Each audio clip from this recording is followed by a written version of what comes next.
time for baby girl's first vet visit. So Dr. Emily came out and she looked at the baby girl eating. Salem obviously had to make his entrance. He just kind of finds a way into every video these days, but she's such a sweet and friendly baby, so that made everything a little bit easier. But you'll see, she gets very tired of our shenanigans. You know, she was putting up with the stethoscope. She was putting up with having her ears and her eyes and her nose looked at. But then she starts getting a little wily when we're just restricting her movement. You know, she's been like, I've been able to move however I've wanted all night long.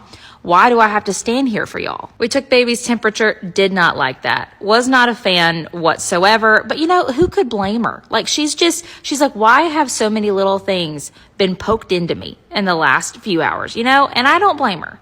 So once we had listened to her heart and her lungs and she looked at her legs and took her temperature, we did give her a little break. And she went and had a little angry breakfast right after that.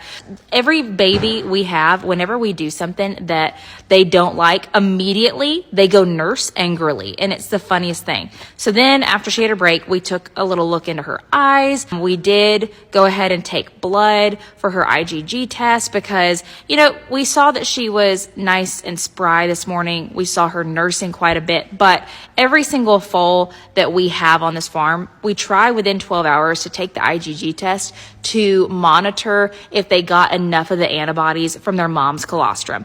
And we did find she actually had a little bit of a low IgG score. So generally you want your foal to score 800 and above. Now, 400 is what she scored, and it's not terrible. Like, you probably could get away with saying, she's probably fine, but we're not doing that. So after we checked out Ethel checked out great, didn't tear, took the foal alert out really quick, no bruising, no nothing. She is literally perfect. We let that IgG test go. It takes about 7 minutes. We also looked at the placenta. So the placenta passed really, really quickly with Ethel, which was amazing. Sometimes that's like the last holdup, like it was with Ginger. Everything was there. You always want to make sure that there's nothing retained in the mama that can cause like sepsis. It can cause infections. So you always want to be on top of the placenta and gather it so that the vet can examine it. So we're waiting on Dr. Emily to come back with the plasma later. So stay tuned for that. You know, honestly, she's probably fine, but we are not going to go with probably. We are going to make sure and go the extra mile. You know, we got this far. It's like,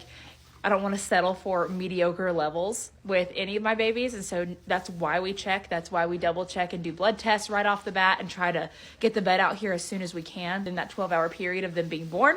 So let me know if you have any questions and stay tuned